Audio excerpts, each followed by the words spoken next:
کے لہو سے دھلا ہوا ابھی حسین ملت کا علم ہے کھلا ہوا۔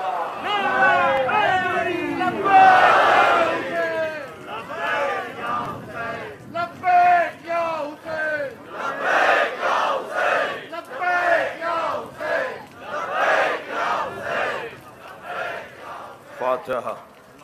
بسم اللہ الرحمن الرحیم الحمد للہ رب العالمین الرحمن الرحیم مالک یوم الدین ایاک نعبد و ایاک نستعین اہدنا الصراط المستقیم صراط الذین انعمت علیہم غیر المغضوب علیہم ولا الضالین صل علی محمد وآل محمد۔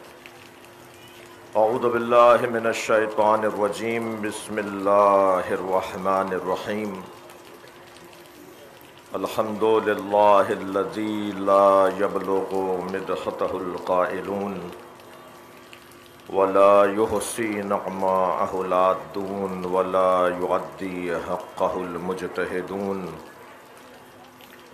الذی لیس لصفتہ حد محدود ولا نعت موجود ولا وقت معدود ولا اجل ممدود فطر الخلائق بقدرته ونشر الرياح برحمته والصلاة والسلام على الرسول المسدد المصطفى العمجد المحمود الأحمد سيدنا ومولانا ومولى الكونين جد الحسن والحسين معاني أبا القاسم محمد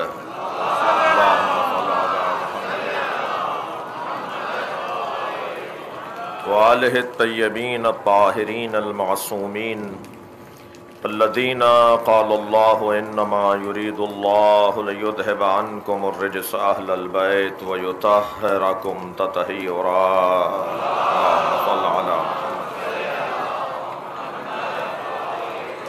ولعنۃ اللہ علی اعدائہم اجمعین من یوم عداوتہم الی قیام یوم الدین، اما بعد۔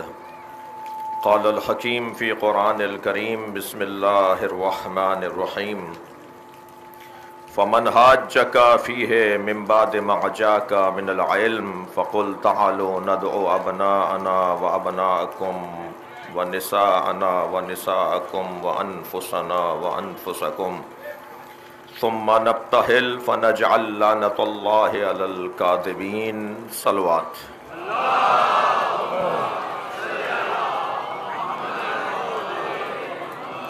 آپ کا جذبہ ایمانی اور شوق عزا مجھے آمادہ کر رہا ہے کہ میں مجلس مکمل پڑھوں گا۔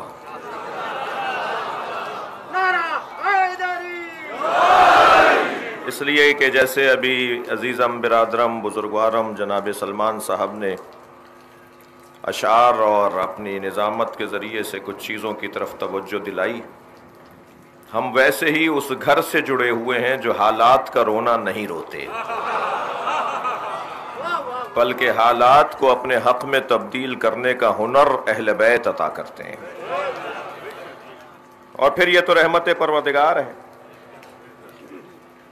یہ میری بد انتظامی ہے کہ میں شہر کو نہیں سنبھال پاؤں، لیکن رحمت کا تو کسی طور بھی انکار اور اس کے خلاف سوچنا یہ کفران نعمت ہوگا اور اللہ کی ناراضگی کا سامان ہوگا۔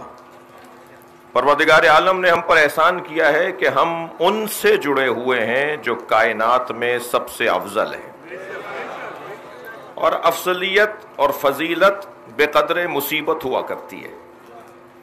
جتنی مصیبتیں بڑھیں گی اتنی فضیلتیں بڑھیں گی۔ بڑا گہرا تعلق ہے فضائل کو مصائب کے ساتھ۔ فضائل وہاں زیادہ ہوتے ہیں جہاں مصائب زیادہ ہوتے ہیں، لہذا اچھا یہ ذہن میں رہے کہ مصیبت اور مصائب جو جمع کا صیغہ، اگر مصائب کو آپ لیں مصیبت کو لیں تو یہ کسی شیطان کی طرف سے، کسی شیطان کے نمائندے کی طرف سے آنے والی آزمائش کو نہیں کہا جاتا، بلکہ مصیبت کہا اس کیفیت کو جاتا ہے کہ جو اللہ کی طرف سے ہو۔ یہ بھی ذہن میں میرے بچوں کے رہے کہ اگر مصیبت بری شے ہوتی، دقت چاہوں گا جملے پر، ممبر کا جملہ عرض کر رہا ہوں، اگر مصیبت بری شے ہوتی تو اللہ نے طے کر رکھا ہے کہ ہر برائی کو اہل بیت سے دور رکھے گا۔ صلوات پڑھیں گے محمد و آل محمد۔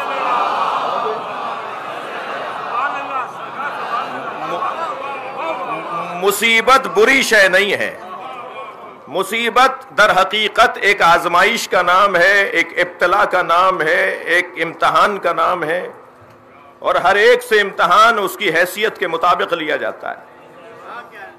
جو اب دیکھیے آپ، حضرت یوسف پانی سے ہولتے تھے، بھائیوں نے کنویں میں پھینک دیا۔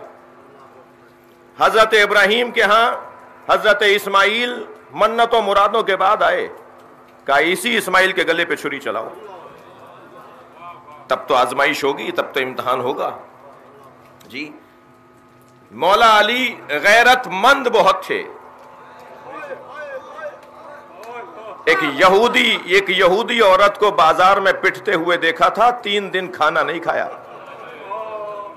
جی امام حسن کے ہاں حیا کمال پر تھی، امام حسین کو پیاس بہت لگتی تھی، امام سجاد کا بدن مبارک نازنین تھا، امام سجاد کا بدن مبارک نازنین بدن تھا، لہذا امتحانات ہر ایک کے مزاج کے مطابق ہیں۔ میرا امتحان کیا ہے، آپ کا امتحان کیا ہے، ہم سب کے امتحان ہماری حیثیت کے مطابق ہیں۔ آیہ کریمہ کا ترجمہ سنیے گا اور پھر اپنے مضمون کو آج پہلی منزل سے گزاروں گا۔ ارشاد حضرت اہدیت ہے، کل کی مجلس میں اور آج کی مجلس میں بیٹھنے والوں کا ثواب یقیناً ان لوگوں سے کہیں زیادہ ہے جو اس کیفیت میں مجلس نہیں کر رہے۔ اللہ ہر ایک کو اس کی محنت کے بدلے میں عوض دیتا ہے۔ یا آج کی مجلس اور کل کی بھی اسی طرح کی کچھ تعداد آپ کی آج نسبتاً زیادہ ہے، اور یہ عہد بھی اپنے آپ سے کرتے جائیے کہ اگر موسم کیسے ہی رہے، کیونکہ پیشگوئی پورے عشرے میں کچھ اسی طرح کی ہے، تو یہ ثابت کیجئے کہ ہم موسموں پر چلنے والے لوگ نہیں ہیں بلکہ موسم کا مقابلہ کرنے والے لوگ ہیں، اور اسے اپنے لیے رحمت الہی کا عنوان قرار دیں گے۔ ارشاد حضرت اہدیت، فمن حاجک فیہ من بعد ما جاءک من العلم، ترجمہ سنیے گا، جو علم آ جانے کے بعد، من بعد ما جاءک من العلم، جو علم آ جانے کے بعد بھی کٹ حجتی کرے، ضدیت کرے، بحث کرے، مباحثہ کرے، تسلیم نہ کرے، دلیل آ جانے کے بعد دلیل نہ ہونے پر بھی ضد کر رہا ہو، یہ ذہن میں رہے کہ اللہ ضدیوں کو پسند نہیں کرتا۔ ہاتو برہانکم ان کنتم تعلمون، اگر تم جانتے ہو، اگر تم بات صحیح کر رہے ہو تو دلیل لے کر آؤ۔ ہم سب کو ابناء دلیل ہونا چاہیے، دلیل سے بات ہونی چاہیے۔ کل کی مجلس میں نے عرض کیا تھا کہ ایک جملہ کہا تھا کہ ہم اپنے مخالفوں کو دعوت فکر دے رہے ہیں، اسلحہ، زور زبردستی، دھونس، جی دہشت گردی، شدت پسندی، یہ تمہارے حق میں اچھا نہیں ہے، ہمارے حق میں تو مظلوم ہونے کے ناطے یہ اچھا رہے گا، لیکن یہ تمہارے فائدے کی بات نہیں ہے۔ ایک بہت بڑے مفتی صاحب ہیں، اکثر ملاقاتیں ہوتی ہیں، میں نے ان سے کہا اپنے دوستوں سے کہیے کہ ہمارے خلاف جو انہوں نے اسلحہ اٹھایا ہوا ہے اسے رکھ دیں، اس کا انہیں کوئی فائدہ نہیں ہوگا، بلکہ آپ اپنے دوستوں سے کہیے کہ اسلحہ رکھ کر ہمارے خلاف قلم اٹھائیں۔ آپ جملہ محسوس کیجئے گا، مولانا نے فوراً، مفتی صاحب نے فوراً کہا بڑے جگر کی بات کر رہے ہیں، بڑے حوصلے کی۔ میں نے کہا نہیں، ان سے کہیے ہمارے خلاف کتابیں لکھیں، ہمارے خلاف مقالے لکھیں، قلم تو اٹھائیں، ہمارے اوپر اعتراض کریں، کالے کپڑے کیوں پہنتے ہو، ماتم کیوں کرتے ہو، نیاز کیوں کرتے ہو، مجلس کیوں کرتے ہو، یہ جلوس کیوں نکالتے ہو، یہ کیوں کا جذبہ اللہ نے عطا کیا ہے۔ تم پوچھو ہم سے، ہم پر اعتراض کرو، ہم پہ شبہ ڈالو، ہمارے خلاف لکھو۔ کہنے لگے مولانا بڑے جگر کی بات ہے، بہت اچھی بات ہے، میں پیغام آگے پہنچاؤں گا۔ مگر یہ آپ بات کیسے کر رہے ہیں؟ میں نے کہا مولانا ایک جملہ بس آپ کو ہدیہ کر دوں، سوال کا ہونا عیب نہیں ہے، جواب کا نہ ہونا عیب ہے۔ صلوات پڑھیں گے محمد و آل محمد پر۔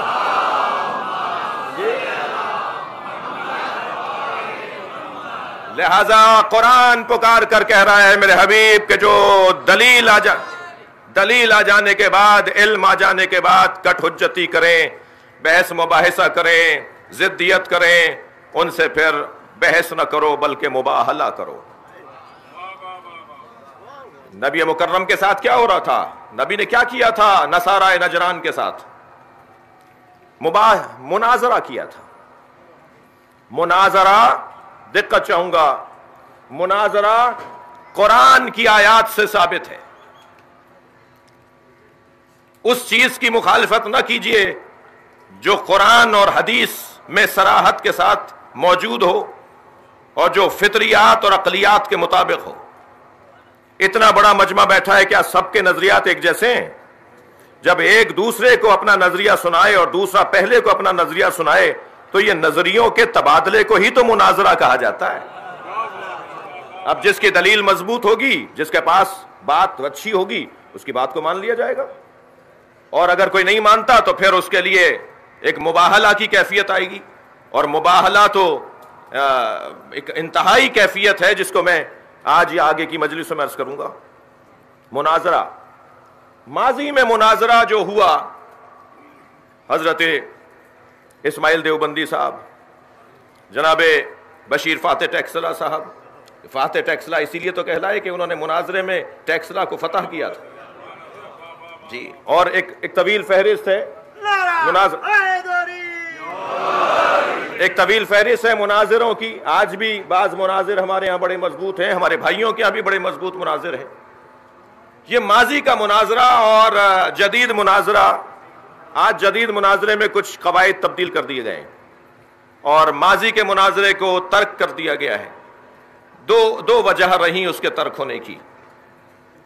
شہری انتظامیہ اور ملکی انتظامیہ متحمل نہیں تھی کہ ایسا ماحول بنے جس میں تناؤ کھچاؤ ہو اور جس سے کسی طرح کا کوئی نقصان سامنے آئے، لہذا اسے قانونی طور پر اس پر پابندی لگا دی گئی۔ لیکن اس کا سبب کیا تھا؟ یہ تو ایک سبب ہوا رکنے کا، اسے روکنے کا سبب کیا تھا؟ اس کے روکنے کا جو ایک اہم سبب تھا، مجھے ہرگز یہ کوئی نہ سوچے کہ میں بزرگوں کی خطائیں پکڑ رہا ہوں، اس لیے کہ بزرگوں کی خطائیں پکڑنا خود خطا ہے۔ خطائے بزرگانہ گرفتن خطاست، میں خطا نہیں پکڑ رہا بلکہ میں ایک تجزیہ کر رہا ہوں، اور مناظرے کا انکار کروں گا تو خطا ہوگی۔ ماضی کے مناظرے میں اور جدید مناظرے میں فرق کیا ہے؟ ماضی کے مناظرے میں الفاظ کی گیر و گرفت، الفاظ کو پکڑ کر اس پر ٹک جانا، رک جانا، اور بس یہ کہنا کہ تمہارے منہ سے یہ نکل گیا، بات ختم ہو گئی، تم ہار گئے اور ہم جیت گئے۔ جبکہ انسان سے سبقت لسانی کی وجہ سے کوئی لفظ ایسا نکل سکتا ہے جو وہ نہیں چاہتا تھا، اصلی مضمون رہ جاتا تھا، بہت سارے مضامین بیان نہیں ہو پاتے تھے اور مناظرہ مکمل ہو جاتا تھا۔ کیونکہ ہم اپنی برادری کے جیتے ہوئے مناظروں کو زیادہ پڑھتے ہیں، جو خدا نخواستہ ہمارے یہاں سے کمزوریاں رہیں انہیں بھی پڑھنے کی تو ضرورت تھی نا۔ تو جو ہمارے یہاں سے کمزوریاں رہیں وہ علمی کمزوریاں نہیں تھیں، وہی لفظ کا مسئلہ تھا۔ ایک لفظ پکڑ لیا گیا جس کی بنیاد پر انہیں کہا کہ جی آپ ہار گئے اور ہم جیت گئے۔ یہی کچھ ہم بھی کرتے تھے، یہی کچھ وہ بھی کرتے تھے، زیادہ تر ایسا ہوتا تھا، اور یہی توجہ ہوتی تھی پورے متکلمین کی اور معاونین کی۔ یہ اس بحث میں نہیں جاؤں گا کہ مناظرے کے اندر 3 حصے ہوتے ہیں، بولنے والا ایک ہوتا ہے اور معاون ایک اور ہوتا ہے اور فیصلہ کرنے والا ایک اور ہوتا ہے۔ تو معاونین تو 10 ہو سکتے ہیں لیکن بولے گا ایک ہی۔ اب وہ جو معاونین ہیں وہ اگر بیچ میں بولیں گے تو مناظرے کے خلاف ہیں۔ غرض جدید مناظرے میں جس چیز کی طرف توجہ دلائی گئی ہے وہ یہ ہے، میں مرکزی مجلس سے خطاب کر رہا ہوں، مجھے پیغام دینا ہے، پوری دنیا میں مجلس سنی جا رہی ہے۔ عزیزو، جدید مناظرے میں جس چیز کی طرف توجہ دلائی گئی ہے وہ ہے تفہیم و تفاہم کا پہلو۔ پہلے ہی نیت یہ کر کے بیٹھو کہ سمجھنا ہے یا سمجھانا ہے۔ صلوات پڑھیں محمد و آل محمد پر۔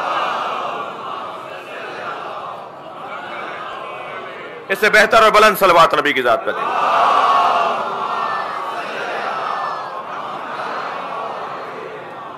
اور الحمدللہ ماضی میں بھی یہ یکسر میں انکار نہیں کر رہا کہ ایسا ہی ہوتا تھا اور ایسا نہیں ہوتا تھا، نہیں، جدید مناظرے کا جو تقاضا تھا وہ بھی پورا ہوتا تھا، لیکن ابھی بھی جو پچھلے دنوں کچھ مناظرے ہوئے پاکستان کے اندر، سنی کے ہوئے، بریلوی دیوبندی کے ہوئے، سلفی اور بریلوی کے ہوئے، شیعہ کے ہوئے، شیعہ سنی کے ہوئے، یہ جو مناظرے مسلسل چل رہے ہیں سوشل میڈیا پر آپ دیکھ رہے ہوتے ہیں، تو ان میں کچھ جدید مناظروں کی جھلک محسوس ہو رہی ہے، لیکن کچھ قدیم مناظروں کا بھی اثر باقی ہے۔ تو مناظرہ ایک فطری مسئلہ ہے، قرآن کی آیات اس پر موجود ہیں، قرآن پکار کے کہہ رہا ہے دلیل لے کر آؤ، اگر تم صحیح ہو، اگر تم سچے ہو تو دلیل لے کر آؤ، دلیل لاؤ، یا ہماری مانو یا ہم سے منو، ہماری مانو یا ہمیں منواؤ، یا ہمیں منواؤ یا ہماری مانو، یہ مناظرے کے بنیادی اصول ہیں۔ نبی مکرم سے جو مناظرہ ہو رہا تھا، بہت دیر لگا دی میں نے اس بات کے کرنے میں، جو نبی مکرم سے مناظرہ ہو رہا تھا نصارائے نجران کا، وہ مناظرہ کیا تھا؟ بحث کا عنوان کیا تھا؟ سرکار کے ساتھ جو بحث ہو رہی تھی وہ یہ ہو رہی تھی کہ حضرت عیسیٰ علیہ السلام اللہ کے بیٹے ہیں، معاذ اللہ، اور نبی یہ فرما رہے تھے کہ حضرت عیسیٰ اللہ کے بیٹے نہیں ہیں۔ تو حضرت عیسیٰ کے ابن اللہ ہونے پر بحث تھی۔ تثلیث کا نظریہ رکھنے والے لوگ اور 3 اللہوں کو ماننے والے لوگ کھڑے تھے اس کے سامنے جو وحدہ لا شریک کو مانتا ہے، جو پیغام یہ دے رہا ہے کہ وہ اللہ کہ جس کا میں پیغام لے کر آیا ہوں، جس کا میں مبلغ ہوں، جس کا میں رسول ہوں، وہ نہ جہت بردار ہے، نہ ترکیب پر مشتمل ہے، اور نہ ہی وہ اشاروں میں آ سکتا ہے۔ اللہ کی وحدانیت اس کے بسیط ہونے کے ذریعے سے نبی سمجھا رہے ہیں۔ وہ بسیط ہے، وہ مرکب نہیں ہے، وہ جہتوں میں دیکھ، مثلا میرا یہ سیدھا ہاتھ ہے، یہ الٹا ہاتھ ہے، تو سیدھا یہاں ہے، الٹا یہاں ہے، یہ جہت ہو گئی سیدھے کی، یہ جہت ہو گئی الٹے کی، یہ سمت ہو گئی سیدھے ہاتھ کی، یہ سمت ہو گئی الٹے ہاتھ کی۔ تو سمتوں میں جو تقسیم ہو جائے وہ جہتوں میں تقسیم۔ اللہ کعبے میں ہے، توجہ چاہوں گا، اللہ مکے میں ہے، اللہ کراچی میں ہے، اللہ کراچی میں نہیں ہے۔ آپ کہیں گے ہاں، ذرا ساتھ دیجئے میرا۔ میں نے کہا اللہ کراچی میں ہے، سارا مجمع کہے گا کہ نہیں، میں محدود کیسے کر سکتا ہوں کراچی میں؟ اور میں نے کہا اللہ کراچی میں نہیں ہے، سارا مجمع کہے گا ہاں ہے۔ بھائی اللہ کے بسیط ہونے کو میرا کم سن مجمع سمجھنے کی کوشش کرے۔ اللہ مکے میں ہے؟ نہیں، اللہ مکے میں نہیں ہے، یہ ذہن میں رکھتے ہوئے کہ سب جگہ ہے، اور میں کہوں اللہ مکے میں نہیں ہے، آپ کہیں گے ہاں ہے۔ یعنی میں اگر اس بات میں کہوں گا تو یہ ہے خلاف توحید، اور اگر میں نفی میں کہوں گا تو یہ اس بات ہے توحید۔ پروردگار عالم کو جہتوں میں تقسیم نہیں کیا جا سکتا۔ اور میں مزاجوں کو ذہن میں رکھتے ہوئے ایک جملہ کہہ دوں، بعض لوگ مکے میں جا کے اللہ کو تلاش کرتے ہیں، اللہ کو ڈھونڈنا ہے تو اپنے من میں تلاش کرو۔ صلوات پڑھیں محمد و آل محمد پر۔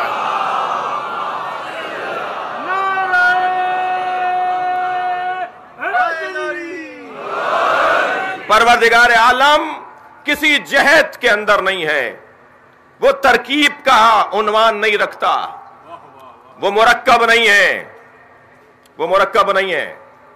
توحید شناس مجمع بیٹھا ہے اور نہج البلاغہ پڑھنے والے لوگ بیٹھے ہیں، مولا علی وجہ اللہ ہیں، مولا علی کا چہرہ وجہ اللہ نہیں ہے، پورا علی وجہ اللہ ہے۔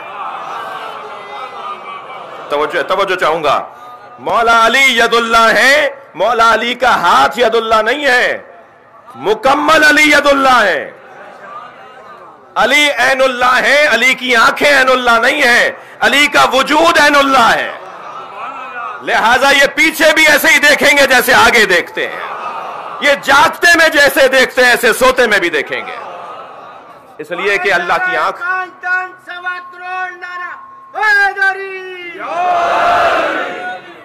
شکر گزار ہوں آپ کی توجہات کا۔ تو مناظرہ کیا تھا؟ مناظرہ پروردگار عالم کے وجود پر نہیں تھا، وحدانیت پر تھا۔ اللہ ہے یا نہیں ہے اس پر بحث نہیں تھی عیسائیوں کے ساتھ، وہ بھی اللہ کو مانتے ہیں. یہودیوں سے بحث یہ نہیں ہے کہ اللہ ہے یا نہیں ہے، وہ بھی اللہ کو مانتے ہیں. بحث وجود الہیہ پر نہیں ہے، بحث توحید پروردگار پر. تثلیث کے نظریے کو نبی رد کر رہے ہیں. کہا جی ابن اللہ ہے، حضرت عیسیٰ ابن اللہ. نبی نے فرمایا معاذ اللہ، دلیل لاؤ، دلیل لاؤ، تمہارے پاس دلیل کیا ہے؟ کہنے لگے عیسیٰ کا باپ نہیں ہے، بغیر باپ کے دنیا میں آئے.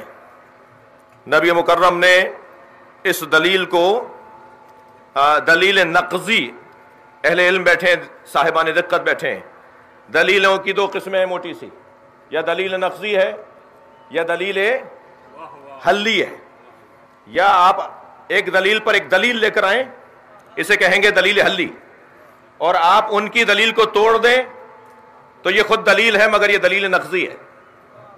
جو سامنے والا مخالف آپ کو دلیل دے، آپ اس دلیل کو توڑ دیں، دلیل ہی نہ رہنے دیں. آپ نے تو کوئی دلیل نہیں دی مگر ان کی دلیل کو توڑ دیا، یہ بھی ایک دلیل ہے. مگر اس دلیل کو کہتے ہیں دلیل نقضی. اور ایک مرتبہ نہیں، ان کی دلیل کو آپ نے مان لیا، اب ان کی دلیل پر دلیل دے رہے ہیں، تو یہ دلیل حلی ہے. نبی نے دلیل نقضی یہ دی، کہنے لگے کہ حضرت عیسیٰ کے باپ نہیں ہیں، بغیر باپ کے دنیا میں آئے ہیں. تو نبی مکرم نے نقضی دلیل یہ دی کہ اگر یہی دلیل ہے کہ وہ بغیر باپ کے آئے ہیں تو حضرت آدم کی تو ماں بھی نہیں ہے. کیا تم قائل ہو حضرت آدم کے معاذ اللہ ابن اللہ ہونے کے؟ صلوات پڑھیں محمد و آل محمد پر.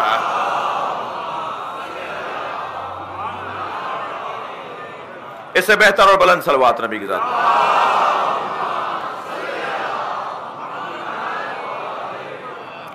اور اب ایک اور دلیل انہوں نے دی.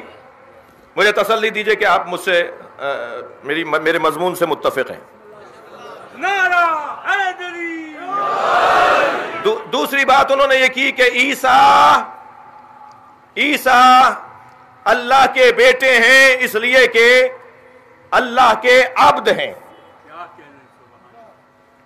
کیا کہا تھا حضرت عیسیٰ؟ اچھا، اس کا انکار تو کر نہیں سکتے تھے کہ جب گود میں آئے تھے تو کہا تھا اس وقت کے کابل احبار نے، یہودی علماء نے، کہ اے مریم تمہارے باپ تو ایسے نہیں تھے، تمہاری ماں تو ایسی نہیں تھی، یہ بچہ بغیر باپ کے کیسے آ گیا؟ تم تو قدیسہ ہو، تم تو مقدسہ ہو، تم تو قدسیہ ہو، تم بغیر شوہر کے بچے کو کہاں سے لے آئیں؟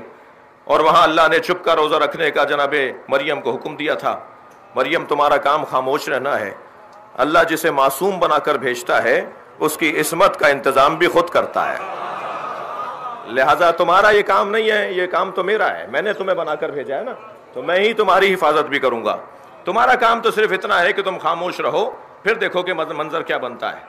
اور اگر زیادہ بات کریں تو اسی بچے کی طرف اشارہ کر دینا کہ اس سے پوچھ لو. توجہ چاہوں گا عزیزان گرامی، مجلسی مجمع بیٹھا ہوا ہے کہ ایک مرتبہ جب انہوں نے تکرار بڑھائی تو حضرت مریم نے فاشارت الیہ، حضرت عیسیٰ کی طرف اشارہ کر دیا. وہ کہتے یہ کیا ہوا؟ تو اشارہ کر رہی تھی. کہنے لگے کیا کہنا چاہ رہی ہو؟ اس سے بات کریں، تم تو جواب دے نہیں رہی ہو، اس سے بات کریں. کیفا نکلم، ہم اس سے کیسے بات کریں؟ من کان فی المہد صبیا، جو ابھی گہوارے کا بچہ ہے. آپ نے دیکھ لیا نا کہ جو نبی اور امام کو اپنے جیسا مانتا ہو پھر اسے ایسی منہ کی کھانی پڑتی ہے کہ تاریخ بشریت میں ایک علیحدہ عنوان بنے گا. کہنے لگے یہ کیسے بات کرے گا، یہ تو ابھی گود کا بچہ ہے. جیسے ہی انہوں نے انہیں اپنے بچوں جیسا جانا، فوراً حضرت عیسیٰ بولے انی عبداللہ، میں اللہ کا بندہ ہوں. دقت والا مجمع ہے، جملہ سنیے، سب سے بڑا اعزاز نبی ہونا نہیں ہے، ورنہ کہتے کہ وجعلنی نبیا، پہلے کہتے مجھے نبی بنا کر بھیجا ہے، مگر نہیں کہا کہ پہلے مجھے نبی بنا کر بھیجا ہے، نہیں کہا کہ مجھے نبی بنا کر بھیجا ہے، پہلے کہا مجھے اللہ نے اپنا بندہ، میں اللہ کا بندہ ہوں. بندگی زیادہ بڑی معراج ہے. عزیزان گرامی، ہم بھی اپنے نبی کو پہلے عبدہ کہتے ہیں، پھر رسولہ کہتے ہیں. پہلے ہم اپنے نبی کی بندگی کا اعلان اور اقرار کرتے ہیں، پھر ہم نبی کی رسالت کا انکار کرتے ہیں۔ بندگی میں اور رسالت میں موٹا فرق یہ ہے کہ جب یہاں سے وہاں کا سفر ہو تو اسے بندگی کہا جاتا ہے، اور جب وہاں سے یہاں کا سفر ہو تو اسے رسالت کہا جاتا ہے۔ یہ انی عبداللہ، میں اللہ کا بندہ ہوں، جعلنی نبیا، اللہ نے مجھے نبی بنا کر بھیجا ہے۔ میں تو ان لوگوں کی عقلوں پر ماتم کر رہا ہوں جو حضرت عیسیٰ کو تو ماں کی گود میں نبی مانتے ہیں، اور عیسیٰ جس کے پوتے کے پیچھے نماز پڑھیں گے۔ صلوات پڑھیں محمد و آل محمد پر۔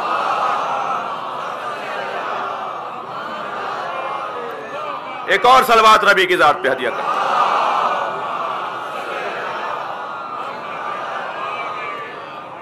مباحثہ کیا ہے؟ مباحثہ کیا ہے؟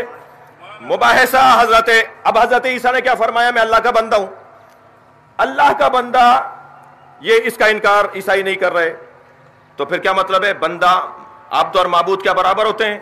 سجدہ کرنے والا اور مسجود برابر ہوتے ہیں؟ ساجد اور مسجود کیا برابر ہوتے ہیں؟ پھر کیوں کہہ رہے ہو کہ وہ یہ ان کا بیٹا ہے؟ اب ذرا دلیل سنیے۔ اللہ اکبر، سورہ مبارکہ زخرف، ایک مرتبہ جیسے ہی انہوں نے یہ دلیل دی تو اب نبی مکرم کا جواب سنیے۔ بڑا حسین منظر ہے۔ فوراً سرکار نے جواب دیا، ان کانا للرحمن ولد، اگر رحمان کے لیے، اللہ کے لیے کوئی ولد ہوتا، فانا اول العابدین، تو میں عیسیٰ سے بھی پہلے کا بندہ ہوں۔ صلوات پڑھیں محمد و آل محمد پر۔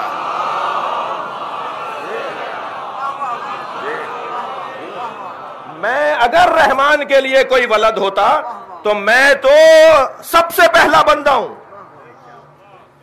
بندگی کا تعلق نبی کا اللہ کے ساتھ کب کا ہے، یہ ہمیں بیان کرنا ہماری بس کی بات نہیں ہے۔ کب کا ہے؟ کب، جب، تب، یہ ہماری زبان میں الفاظ وہاں آتے ہیں جہاں وقت پہلے طے پا جائے۔ یہ اس وقت کی ہستیاں ہیں جب بھی وقت بنا ہی نہیں تھا۔ وقت کی خلقت بعد میں ہے، ان کی خلقت پہلے کی ہے، لہذا ان کے بارے میں اوقات کو طے کرنا میرے بس کی بات نہیں ہے۔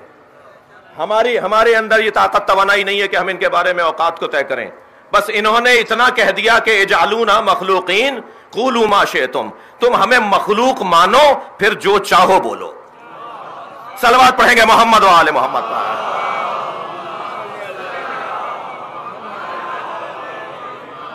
دقت چاہوں گا عزیزان گرامی، حضرت نبی مکرم نے، اب علامہ محمد حسین طباطبائی نے اس آیہ کریمہ کی تفسیر میں جو علمی رنگ بکھیرے ہیں، علمی رنگ عطا کیے ہیں، ان میں ایک آیت کی طرف توجہ آپ کی چاہوں گا۔ عبد کے جو سرکار نے فرمایا نا کہ اگر انکان للرحمن ولد، اگر رحمان کے لیے ولد ہوتا، فانا اول العابدین، تو میں سب سے پہلا اللہ کا بندہ ہوں۔ عبد عربی زبان میں، پہلے تو یہ ذہن میں رہے کہ عبد کی دو قسمیں، پھر مجھے تسلی دیجئے کہ آپ میرے ساتھ ہیں۔ عبد کی دو قسمیں ہیں، ایک عبد اطاعت اور ایک عبد عبادت۔ دیکھیے، بہت بڑا نام تھا علامہ عبد العلی، علامہ عبد الحسین جی، ایران عراق میں اور یہاں بھی میں نے ایک آدھ نام دیکھے، عبد الرضا۔ میں جنت البقیع میں ائمہ بقیع کو سلام کر رہا تھا اور توفیق حاصل تھی کہ جس کتاب سے میں زیارت نامہ پڑھ رہا تھا وہ ہماری ہی ترتیب دی ہوئی تھی۔ مجھ سے ایک متوع نے آ کر وہ کتاب چھینی اور کہنے لگا یہ کسی شیعہ سے لے کر آئے ہو، تم شیعہ ہو، اس میں شرک بھرا ہوا ہے۔ میں نے کہا جی کیا ہے؟ تو اس نے وہی صفحہ کھولا جو ائمہ بقیع کے زیارت نامے کا تھا۔ اس کے آغاز میں معصوم امام نے ائمہ بقیع کو جو سلام کیا ہے، امام علی نقی سے منقول ہے، جو سلام کیا ہے اس کے اندر پہلا جملہ یہ ہے کہ انا عبدکم وابنو عبادکم وابنو آبائکم انا عبدکم و آبائکم۔ توجہ چاہوں گا، انا عبدکم و آبائکم، میں آپ کا بندہ ہوں اور آپ کے آباء و اجداد کا بندہ ہوں. انا عبدکم، میں آپ کا بندہ ہوں اور آپ کے آباء و اجداد کا بندہ ہوں. تو اس نے کہا بندہ تو اللہ کا ہونا چاہیے، عبداللہ ہونا چاہیے. یہ شرک کرتے ہیں شیعہ حضرات کہ ائمہ اہل بیت کے بارے میں کہتے ہیں کہ یہ ان کے بندے ہیں. تو میں نے کہا حضور حضرت بلال حبشی کس کے عبد تھے؟ کہنے لگا ابو ذر غفاری کے. میں نے کہا کہ وہ شرک کر رہے تھے یا معاذ اللہ حضرت ابو ذر غفاری شرک کر رہے تھے؟ پھر میں نے کہا آپ کے ہاں فقہی کتابوں میں عبد و اما کی بحث ہے یا نہیں؟ غلاموں اور کنیزوں کی بحث ہے یا نہیں؟ غلام کو عبد کہتے ہیں یا نہیں کہتے؟ تو وہاں غلام کو عبد کہتے ہیں تو آپ کے وہاں شرک ہو رہا تھا. نبی کے زمانے میں بھی صحابہ کرام کے عبد تھے یا نہیں؟ کہنے لگے نہیں، وہ تو انہوں نے خریدا تھا انہیں. میں نے کہا ہم اپنے آپ کو بیچنے آئے. تو یہ تو کم سے کم طے ہو گیا کہ لفظ عبد، صلوات پڑھے ذرا محمد و آل محمد.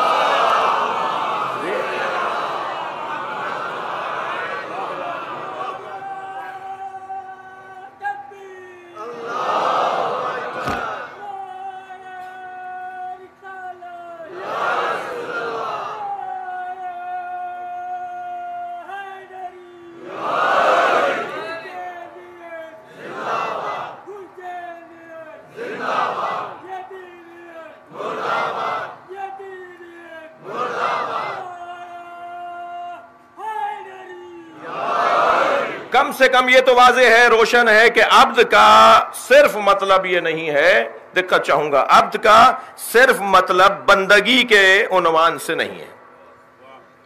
تھوڑا سا گردن ہلائیے. عبد کا صرف مطلب بندگی کا عنوان نہیں ہے. عبد عبادت اور عبد اطاعت.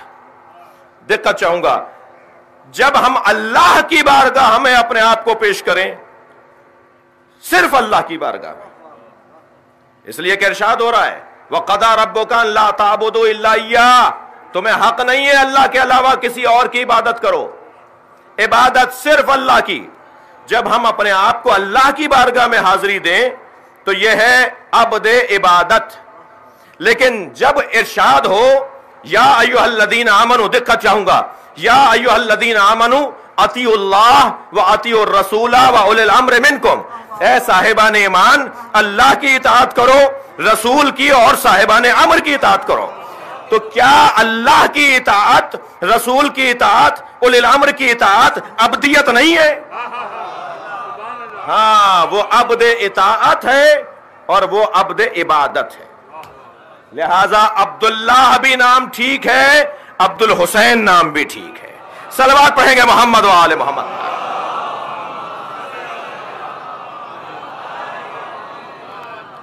الحمدللہ. عزیزان گرامی، بحث یہ تھی نبی مکرم نے، تو یہاں عبد کے حضرت علامہ محمد حسین طباطبائی صاحب تفسیر المیزان بیان کرتے ہیں کہ عبد کو لغت میں کئی معنی میں لیا گیا ہے. عبد کو لغت میں جن معنی میں لیا گیا ہے ان میں سے ایک معنی ہے انف کے. انف، الف نون فے. انف کہتے ہیں ناک کو. ناک، یہ جو محاورہ ہمارے یہاں ہے نا کہ ان کی ناک کٹ گئی، یہ جو محاورہ ہمارے یہاں ہے نا ان کی ناک نیچی ہو گئی، جی یہ محاورہ عربی میں بھی ہے، یہ محاورہ اور زمانوں میں بھی ہے. بینی را بے خاک مالیدن، یہ فارسی میں محاورہ ہے. ناک رگڑوا دی، ہم کہتے ہیں نا ناک رگڑوا دی. اور فارسی میں، عربی میں، اردو میں ناک، انف یعنی آبرو، یعنی عزت، یعنی احترام، یعنی شہرت، یعنی اچھی تصویر، جی عزت. نبی مکرم فرما رہے ہیں انا اول العابدین، میں سب سے پہلا بندہ ہوں جو اللہ کی آبرو ہے. صلوات پڑھیں محمد و آل محمد پر.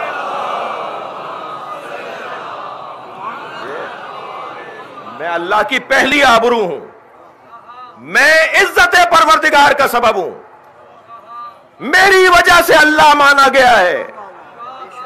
میری وجہ سے اللہ پہچانا گیا ہے۔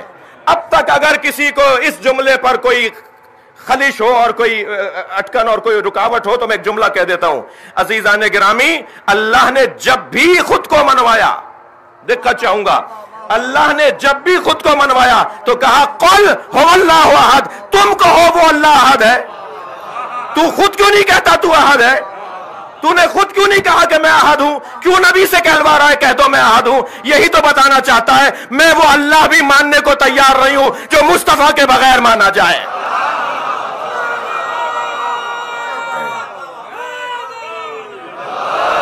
صلوات پڑھیں گے محمد و آل محمد پر۔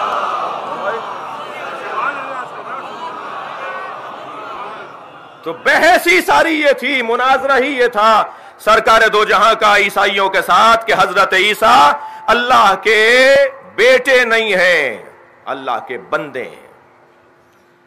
رنگ الہی بھی دیکھیے، ارادہ پروردگار بھی دیکھیے، حکمت الہیہ بھی دیکھیے۔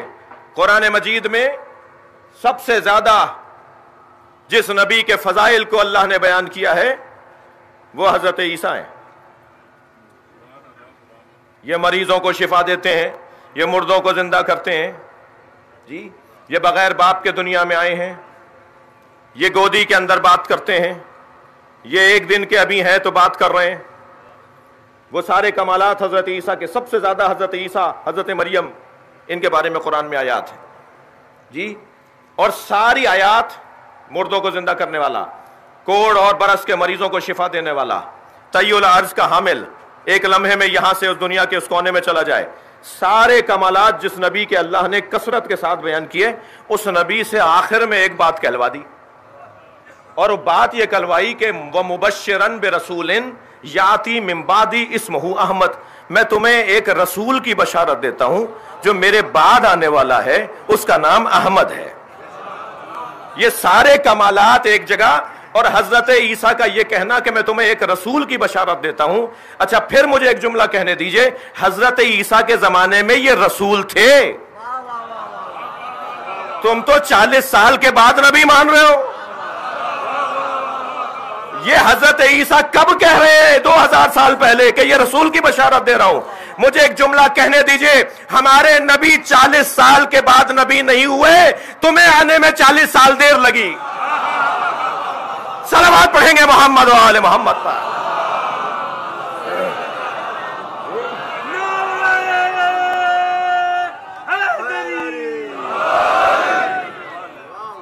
بحث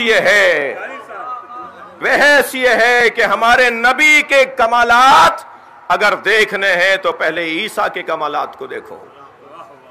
بشارت اپنے سے بڑی چیز کے بارے میں، اہم چیز کے بارے میں دی جاتی ہے، اور محمد نہیں کہا، احمد کہا، اس لیے کہ سرکار فرماتے ہیں سمیہ فی السماء احمدا وفی الارضین محمد، مجھے آسمانوں میں احمد کے نام سے پکارا جاتا ہے اور زمین میں میرا نام محمد ہے۔ تو حضرت عیسیٰ تو آسمان والے رسول کو جانتے تھے نا، تبھی تو احمد کہہ کر پکارا۔ میں تمہیں ایک رسول کی بشارت دے رہا ہوں جو میرے بعد آئے گا اور اس کا نام احمد ہے۔ اچھا بعد کیا فوراً بعد آ گئے؟ تھکے تو نہیں ہیں؟ کیا حضرت عیسیٰ کے فوراً بعد ہمارے رسول آ گئے؟ تو حضرت عیسیٰ تو فرما رہے ہیں کہ میرے بعد آنے والا ہے۔ شاید کوئی منزل بیان اہمیت کی حامل ہو، کیا فرمایا؟ میرے بعد ایک رسول آنے والے ہیں جن کی میں بشارت دے رہا ہوں۔ تو رحلت حضرت عیسیٰ تو زندہ ہے، مگر حضرت عیسیٰ کے اٹھ جانے کے بعد، حضرت عیسیٰ کی غیبت میں جانے کے بعد، حضرت عیسیٰ کی غیبت میں جانے کے بعد کیا نبی آ گئے؟ یہ جو حضرت عیسیٰ کے غائب اور غیبت میں جانے کے بعد اور ہمارے نبی کے آنے کے بعد تو سینکڑوں سالوں کا فاصلہ ہے۔ تو کیا کریں گے آپ ان دنوں میں؟ عزیزان گرامی، مجھ سے کسی نے پوچھا کہ اگر حضرت ابو طالب کے بارے میں آپ ایک لفظ میں کچھ کہنا چاہیں تو کہیں۔ 1 گھنٹے کی تقریر کا وقت نہیں ہے۔ بعض اوقات ایسا ہوتا ہے کہ مہمان خصوصی تو بلایا جاتا ہے اور پھر مہمان خصوصی کے پاس ٹائم 5 منٹ کا رہ جاتا ہے۔ سب نے خوب اچھی طرح باتیں کر لی، جس کو بلایا تھا اہم تقریر کے لیے اس کے پاس 2 منٹ کا ٹائم رہ گیا۔ کہنے لگے جی ٹائم بہت کم ہے، 5 منٹ میں حضرت ابو طالب کی عظمت بیان کیجئے. تو میں طالب علم ضرور ہوں، اس کا احساس بھی ہے، اپنے کم علمی کا اعتراف بھی ہے، مگر میں نے ایک سیمینار میں ایک جملہ کہہ کر اپنی جگہ لے لی تھی اور وہ جملہ آپ کو ہدیہ کر رہا ہوں. جملہ یہ ہے کہ حضرت ابو طالب کے باب میں اگر مختصر ترین بات کوئی کرنی ہے تو ابو طالب کے لیے یہ کہیں گے کہ ابو طالب اسے کہتے ہیں جسے صف انبیاء میں ڈھونڈا جائے. صلوات پڑھیں محمد و آل محمد پر. اس سے بلند اور بہتر صلوات حضرت ابو طالب پر.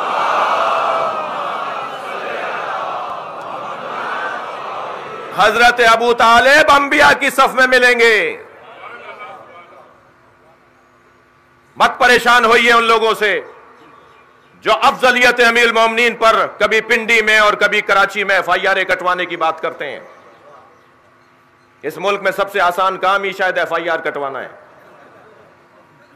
اور سب روٹی کھاتے ہیں، سب گندم کھاتے ہیں، یہاں سب شیر پہ سوا شیر ہیں.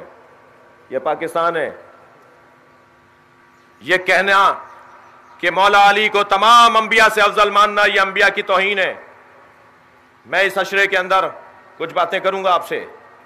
مولا علی کو تمام انبیاء سے افضل ماننا یہ انبیاء کی توہین ہے. یہ تم نے سوچ لیا، جو تم سوچ لو گے ہم پابند ہیں اس کے. کیسے توہین ہے؟ کیسے توہین ہے مولا علی کو انبیاء سے افضل ماننا؟ کہاں توہین ہے؟ حضرت عیسیٰ امام مہدی کے پیچھے نماز پڑھیں گے تو کیا پیچھے نماز پڑھنا حضرت عیسیٰ کی توہین ہے؟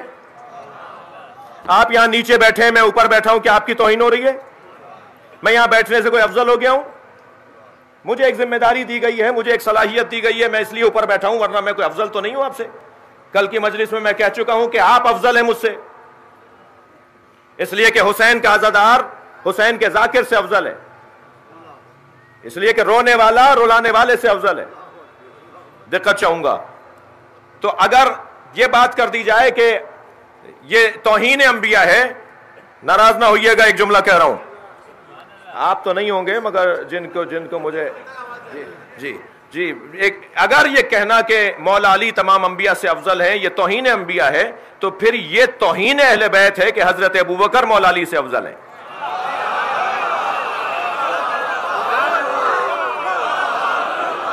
صلوات پڑھیں گے محمد.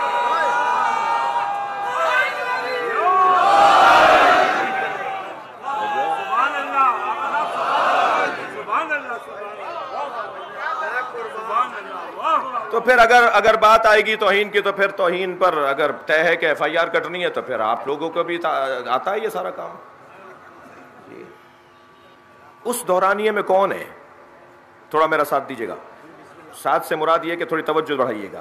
اس دورانیے میں جو حضرت عیسیٰ اور نبی مکرم کے درمیان بعثت ولادت سرکار دو جہاں کا دورانیہ، اس دورانیے میں کون ہے جو حجت خدا ہے؟ زمین تو حجت خدا سے خالی نہیں رہ سکتی. یہ حضرت ابو طالب کا کلمہ ڈھونڈیں، آپ ائمہ کی تعلیمات کی روشنی میں یہ روشن کریں کہ عظمت ابو طالب کیا ہے. میں ایمان ابو طالب پر بات کرنا توہین ابو طالب سمجھتا ہوں. ایمان ابو طالب پر بات ہی نہیں ہونی چاہیے، عظمت ابو طالب پر بات ہونی چاہیے. جی. اور آپ ذرا دیکھیے کہ وہ جو لم یلد ولم یولد ہے، وہ جو لم یلد ولم یولد ہے، اس نے مکے کے ایک والد اور ولد کی قسم کھائی ہے. توجہ چاہوں گا، دقت بڑھائیں گے. وہ جس نے کہا کہ نہ میں کسی کا بیٹا ہوں نہ کسی کا باپ ہوں، اس نے اگر مکے کے اندر رہنے والوں کی قسم کھائی ہے تو پہلے مصطفیٰ کی قسم کھائی. ارشاد ہوا لَأُقْسِمُ هَذَا الْبَلَدِ، مجھے قسم ہے اس مکے کی. دقت ہے، مکے میں تو گدھے بھی رہتے تھے، مکے میں تو گھوڑے بھی رہتے تھے، مکے میں تو منافق رہتے تھے، مکے میں مشرک رہتے تھے. یہ مکے کی قسم اللہ کیسے کھا لے گا جہاں اللہ کے دشمن رہتے ہیں؟ کہا ان گنت گدھے گھوڑے رہتے ہوں، ان گنت گدھے گھوڑے رہتے ہوں، ان گنت منافق مشرک رہتے ہوں، میں انہیں دیکھتا ہی نہیں ہوں، مجھے مصطفیٰ نظر آتا ہے. انتا حلم بہذا البلد، اس لیے کہ اے میرے مصطفیٰ تم مکے میں رہتے ہو. مجھے مکے کی قسم، اس لیے کہ تم محل مکہ ہو، محل ہو مکے کے اندر، مکے کے اندر رہتے ہو. وَوَالِدٌ وَمَا وَلَدَ، اور میں تمہاری مکے کی قسم کھا کر ایک والد اور ایک ولد کی بھی قسم کھاتا ہوں. دقت چاہوں گا، قرآن پڑھ رہا ہوں، یہ کوئی حدیث نہیں ہے، یہ کوئی میرا جملہ نہیں ہے، قرآن. میں ایک والد اور ایک ولد کی قسم کھاتا ہوں. کہنے لگے یہاں والد سے مراد سرکار دو جہاں ہیں، تو ولد کون ہے؟ جی جی جی کہنے لگے جی والد سرکار ہیں. اچھا سرکار کی تو پہلے قسم کھا لی. تو یہ میں اور آپ کا کلام، ہمارا کلام تو ہے نہیں کہ ہم ٹھیک کر کر کے بدل بدل کے بیان کرتے رہیں. پہلے والے سے بہتر کر لیں، پھر دوسرا والا پہلے والے سے صحیح کر لیں. یہ تو ہمارا کلام ہوتا ہے نا. ہم اپنی کتابوں میں لکھتے ہیں نا کہ آئندہ ایڈیشن میں ٹھیک کر لیں گے، آپ غلطیاں ضرور بتائیے گا. یہ قرآن ہے، یہ اللہ کا کلام ہے. اس میں شک کرنے والا اپنے اوپر شک کرے. توجہ ہے، یہ قرآن ہے، اللہ کا کلام ہے. یہاں سرکار دو جہاں انت حل بہذا البلد، نبی مکرم کے مکے کی اللہ نے قسم کھا کے کہا ایک والد اور ایک ولد کی قسم. تو اگر والد نبی کو مان لیا جائے تو پھر ولد کسے مانیں گے؟ اگر تم نے نبی کو بھی مانا تب بھی فضیلت اہل بیت کی ہے. اس لیے کہ اگر والد مصطفیٰ ہے تو ولد حسن ہے یا حسین ہے. لیکن یہاں والد سے مراد سرکار یا نہیں، ایک ایسا والد ہے جسے اپنے ولد پر فخر ہے. توجہ چاہوں گا، دقت چاہوں گا. ایک ایسا والد ہے تاریخ انسانی میں، تاریخ اسلامی میں، جس والد کو اپنے ولد کے اوپر فخر ہے، اور وہ والد ابو طالب ہے، ولد علی ہے. قسم ہے مصطفیٰ تمہارے شہر کی، اور قسم ہے ابو طالب اور علی کی. صلوات پڑھیں گے محمد و آل.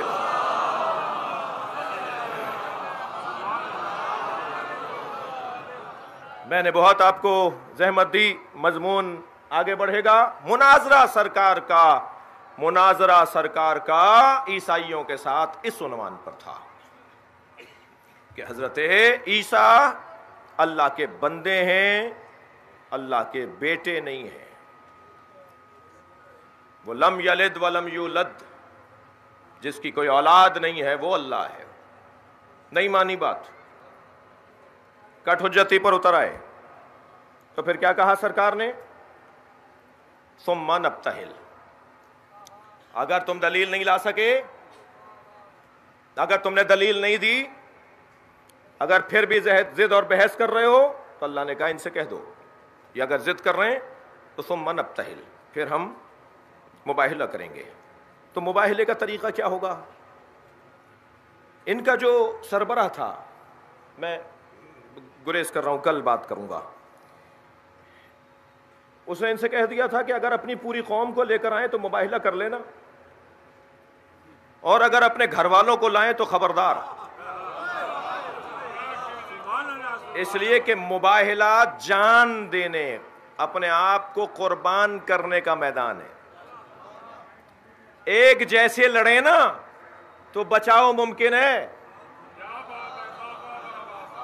یعنی اگر انسان پہ تلوار چلا رہا ہو تو جس کا جتنا زور ہوگا اتنا ہی جیتے گا. ممکن ہے ایک انسان دوسرے پہ، اور ایسا ہوتا ہے، ایک انسان دوسرے انسان پہ غالب آ جاتا ہے. یہاں معاملہ انسان کا انسان سے تو نہیں ہے. یہ کوئی مقابلہ اور مقاتلہ تو نہیں تھا کہ عیسائی لڑیں گے سرکار سے، سرکار لڑیں گے عیسائیوں سے، ایک ان کا مر جائے گا، ایک ادھر شہید ہو جائے گا. مسئلہ تو انسانوں کا انسانوں سے جھگڑے کا اور لڑائی کا تھا ہی نہیں. یہ تو مباہلہ ہے، یہ تو مسئلہ بندے کا اور اللہ کا ہے. اور بحث یہ ہے کہ جھوٹوں پہ لعنت کریں گے. اور لعنت کا مطلب یہ نہیں ہے کہ کوئی رزق اٹھ جائے گا، کوئی ہاتھ پیر ٹوٹ جائے گا. لعنت، اچھا میں یہاں ایک جملہ کہہ دوں، خبردار لعنت سے چڑھنے والے لعنت کو سمجھیں. لفظ لعنت قرآن میں ہے، اور ایک جگہ نہیں ہے، 10 آیتیں ہیں لعنت کی. اور خاص طور پر اس آیت کا تو کیا ہی کہنا کہ جس میں ارشاد ہوا وَيَلْعَنُهُمُ اللَّهُ وَيَلْعَنُهُمُ اللَّائِنُونَ، جو حق آ جانے کے بعد، اللہ کی نشانیاں آ جانے کے بعد چھپاتے ہیں، انہیں بیان نہیں کرتے، اللہ ان پہ لعنت کرتا ہے اور لعنت کرنے والے لعنت کرتے ہیں۔ تو لعنت کبھی بحث تفصیل سے ہو کہ لعنت کے باب میں کیا کیا پیغامات قرآن مجید میں اللہ نے دیے ہیں۔ تو لعنت مباہلے میں کیا ہونا ہے؟ مباہلے میں ہونا ہے لعنت، کس پر؟ جھوٹے پر، برباد ہو کے رہ جائے گا، تباہ ہو کے رہ جائے گا، نسلیں گم ہو جائیں گی، کوئی نام لیوا نہیں ہوگا۔ اگر غلطی سے یزید نام بھی رکھ دیا تو نقصان رکھنے والے کا ہی ہوگا۔ جی ایک جوان آیا میرے پاس، میں شیعہ ہونا چاہتا ہوں، ابھی پچھلے سال۔ میں نے کہا جی کیا مشکل ہے؟ ہمیں بھرتی نہیں کرنی۔ ہاں میرا اپنا انداز ہے بھائی، آپ کو اختلاف ہو سکتا ہے۔ میں نے کہا مجھے بھرتی نہیں کرنی، جو پہلے شیعہ ہو گئے پہلے انہیں اور اچھا شیعہ کر لیں، یہی بڑا کارنامہ ہوگا۔ تم آ کیوں رہے ہو؟ کیا مطلب ہے؟ اور بہت سارے مطلبوں کے ساتھ آتے ہیں، میں ممبر کا ادب ہے نہیں بیان کر سکتا۔ تو میں نے کہا تمہارا مطلب کیا ہے، کیوں شیعہ ہونا چاہتے ہو؟ کہنے لگا میرا نام پوچھیں۔ میں نے کہا بتاؤ، کہا یزید نام ہے۔ میں نے کہا یزید تمہارے ابا نے نام رکھا؟ کہنے لگا یہی نام سبب بنائے کہ میں شیعہ ہو رہا ہوں، کیونکہ جہاں جاتا ہوں اور نام بتاتا ہوں لکھواتا ہوں تو سب مڑ کے دیکھتے ہیں یزید آ گیا، تو میں مجبور ہو گیا یزید پر غور کرنے کے لیے۔ اور جب میں نے یزید پر غور کیا تو مجھے تو پورا شجرہ خبیثہ نکل آیا۔ بھائی صلوات پڑھ لیں محمد و آل محمد کا۔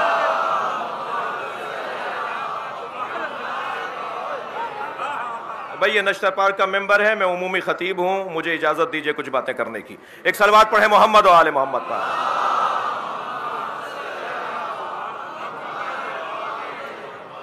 تو اگر کبھی ایسا ہوا بھی تو پھر اس کا نتیجہ بھی اچھا نہیں نکلے گا۔ نام لیوا نہیں ہے ان کے کہ جن کو اللہ نے لعنت کی ہے، اور صلوات اور درود بھیجا جا رہا ہے ان پر کہ جنہوں نے اپنے آپ کو قربان کر دیا ہے۔ چلیے اپنے ذہنوں کو ذرا کربلا لے چلیے۔ آج مولا حسین کربلا پہنچ رہے ہیں، اور پہلے چل دیجئے حسین کے آنے سے، اس سے پہلے کہ حسین کا گھوڑا رکے، کربلا چلیے۔ کربلا کی زمین سے خار چنیں، کانٹے اٹھائیں، کنکریاں بینیں، پتھر صاف کریں، کہیں کوئی خار کوئی کانٹا سکینہ کو چبھ نہ جائے۔ اجرکم اللہ، اجرکم اللہ۔ آپ آمادہ ہیں؟ امام حسین کربلا کی زمین پر پہنچنے والے ہیں۔ رستے میں میرے مولا نے ایک منزل پہ قیام کے درمیان کوفے کی طرف رخ کر کے کہا علیک السلام یا اخی مسلم، اے میرے بھائی مسلم تم پر بھی میرا سلام ہو۔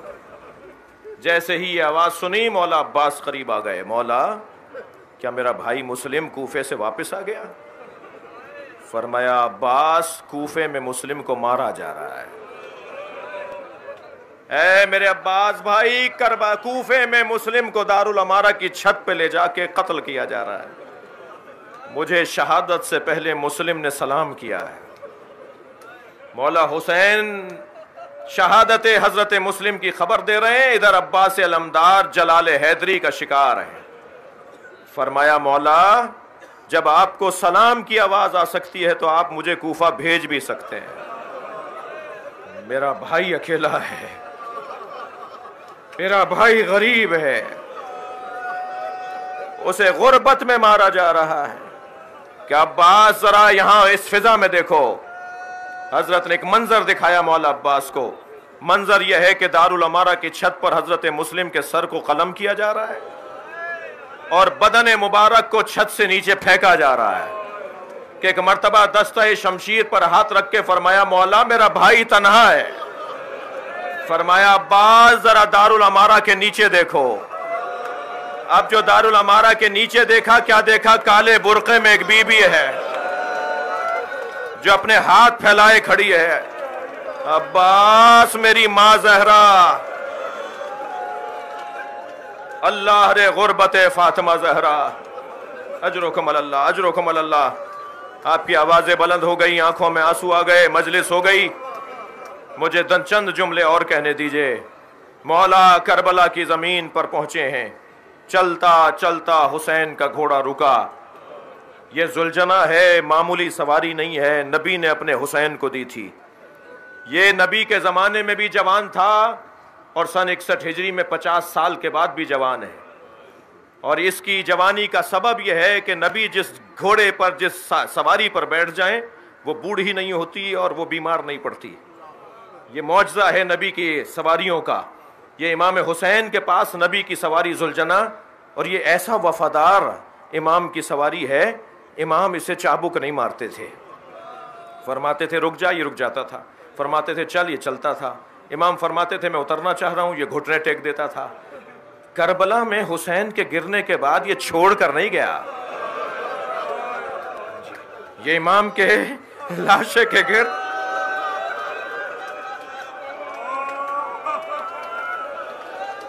یہ چکر کاٹتا رہا. امام نے فرمایا ذوالجناح تو آگے کیوں نہیں بڑھتا؟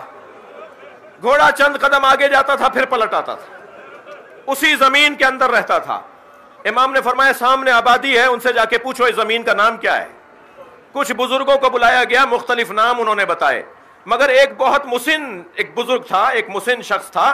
وہ عصا ہاتھ میں لیے ہوئے کانپتا ہوا آگے آیا اور آہستہ سے امام سے کہنے لگا حسین یہاں نہ رکو، آگے چلے جاؤ. امام نے فرمایا میں نے آپ سے نام پوچھا ہے، اس کا نام بتاؤ. کہ حسین ہاذا کرب و بلا، یہ کرب و بلا ہے. امام نے فرمایا عباس یہی وہ زمین ہے جسے ہم ڈھونڈ رہے ہیں. عباس معلوم کرو یہ زمین کس کی ملکیت میں ہے.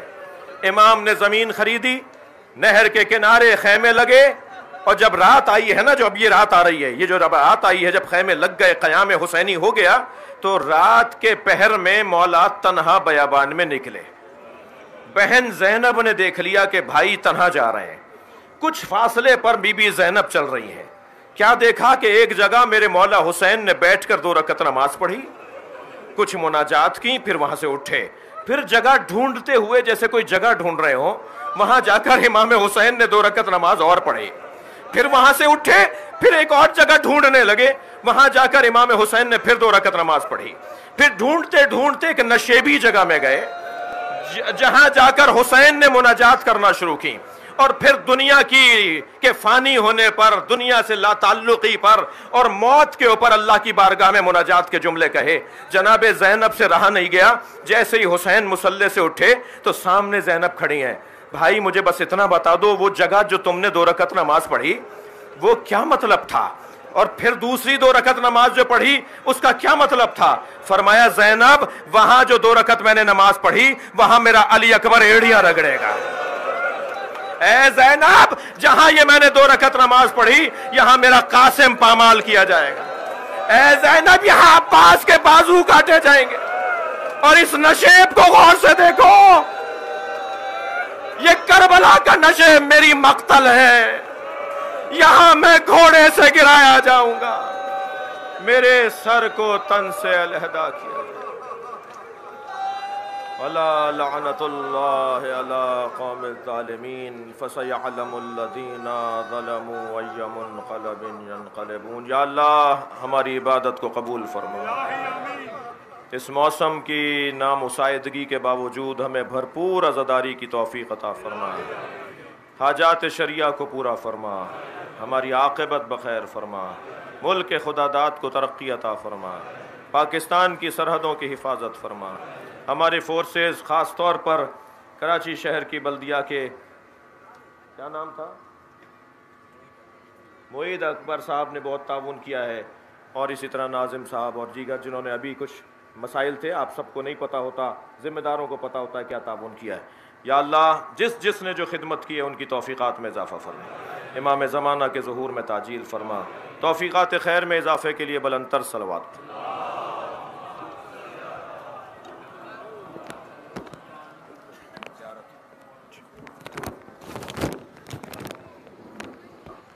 متوجہ زیارت.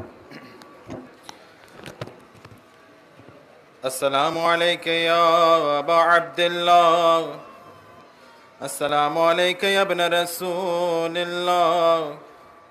السلام عليك يا ابن أمير المؤمنين وابن سيد الوصيين.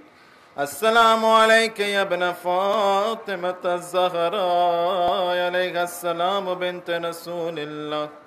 السلام على الحسين وعلى علي بن الحسين وعلى أولاد الحسين وعلى أصحاب الحسين جميعا شهداء كربلاء ورحمة الله وبركاته. السلام عليك يا غريب الغرباء. السلام عليك يا معين الضعفاء والفقراء. السلام عليك يا شمس الشموس ويا أنيس النفوس أيها المدفون بأرض توس. السلام عليك يا علي بن موسى أيها الرضا الراضي بالقدر والقضاء ورحمة الله وبركاته. السلام عليك يا إمام العصر والزمان. الأمان الأمان الأمان العجل يا مولاي. السلام عليك يا شريك القرآن. السلام عليك يا إمام الإنس والجان سيدي عجل الله تعالى فرجك وسهل الله تعالى مخرجك وظهورك ورحمة الله وبركاته. الله